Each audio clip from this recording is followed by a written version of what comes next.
ওয়ালাইকুম আসসালাম রহমতুল্লাহি ওয়া বারাকাতুহু। সম্মানিত এক ভাই জানতে চেয়েছেন যে কাজা নামাজের শরীয়তে বিধান কি। মাশাআল্লাহ, জাযাকাল্লাহ খায়ের। আল্লাহ পাক আপনাকে উত্তম প্রতিদান করুন। সুন্দর প্রশ্ন করেছেন।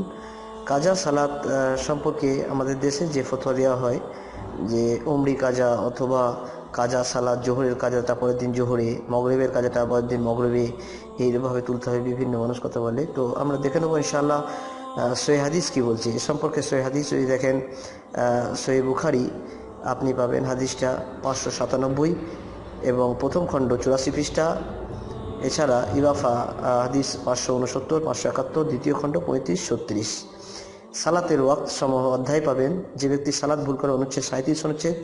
সহিহ মুসলিমে পাবেন হাদিসটা 1592, 1598, 1600, প্রথম খণ্ড 238 এবং মসজিদের অধ্যায় যেখানে পাবেন 56 অধ্যায়ে। মিসকাত হাদিসটা পাবেন 603, 684, 687।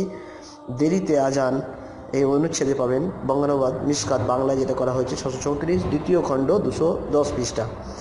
সেখানে হাদিসটা আছে যে কাজা সালাত আদায় করতে দেরি করা এবং নির্দিষ্ট সময়ে কাজা সালাত আদায় করা যাবে না। এই মর্মে যে মানুষের ধারণা যে অনেক ধরনের ভুল আকীদা আছে যে যে কোনো সময় আপনি আদায় করতে পারবেন, বা জোহরে ফজরেরটা আপনি সেই জোহরের আগে পড়বেন, এরকম না। এ সম্পর্কে রাসূলুল্লাহ সাল্লাল্লাহু আলাইহি ওয়াসাল্লাম বলছেন, আবু হুরায়রা রাদিয়াল্লাহু তাআলা আনহু হাদিস বর্ণনা করছেন যে রাসূলুল্লাহ সাল্লাল্লাহু আলাইহি ওয়াসাল্লাম বলেছেন, তোমাদের মধ্যে যদি কেউ সূর্য ডুবার পূর্বে আসরের সালাত এক রাকাত পড়তে পারে, সে যেন তার জন্য সালাত পূর্ণ করে নেয়। অর্থাৎ যদি আসরের সালাত মগরিব হয়ে যাওয়ার সম্ভব না আছে, যদি এক রাকাতের সময় পান আপনি, তাহলে সে যেন সালাতটা পূর্ণ করে নেয়। ওই এক রাকাত পড়তে পারে তাহলে যেন সালাতকে পূর্ণ করে নেয়। হাদিসটা সহিহ মুসলিম হাদিস। আর প্রথম কথা সহিহ বুখারীর হাদিস যেটা আছে, এটা আবু হুরায়রা রাদিয়াল্লাহু তাআলা আনহু বর্ণনা করছেন যে কেউ যদি ভুলে গেল অথবা ঘুমিয়ে গেল, তার কাফফারা হলো যে যখনই সে ঘুম ভাঙবে অথবা যখনই তার স্মরণ পড়বে সঙ্গে সঙ্গে সালাত আদায় করবে। প্রথম কথা হলো আপনি ঘুমিয়ে গেছেন, ঘুম থেকে যখনই ঘুম ভাঙবে তখনই আপনাকে সালাত আদায় করতে হবে। আর যদি আপনি ইনসা অর্থাৎ আপনি ভুলে গেছেন, যখনই স্মরণ হওয়া সত্ত্বেও আপনাকে সালাত আদায় করে নিতে হবে। আর এই সম্পর্কে আরও দেখতে পারেন সহিহ বুখারী 556, মিসকাত 602, মিসকাত 654। এছাড়া দেখতে পাবেন সহিহ বুখারী 596, 598।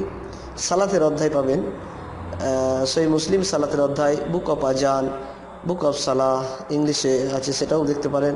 অথবা বাংলা যেটা আছে সহিহ বুখারী, সেখানে দেখতে পারেন। সহিহ মুসলিম দেখতে পারেন 1462, প্রথম খণ্ড 227, মসজিদ সম অধ্যায় 37 অনুচ্ছেদে পাবেন। আরও পাবেন নাসায়ের হাদিস 661, 662। অর্থাৎ কাজা সালাতের এক কথায় বিধান হলো, যদি কোনো মানুষ অজ্ঞান হয়ে গেল, তার জ্ঞান যে ফিরলো তারপরে সে সালাত আদায় করবে। যদি অজ্ঞান হয়ে যায় সেটা আলাদা কথা, তার সেই অবস্থা সালাত মাপ। কিন্তু আপনি ঘুমিয়ে গেছেন অথবা আপনি ভুলে গেছেন, যখনই আপনার ঘুম ভাঙবে তখনই আদায় করে নেবেন। আর যখনই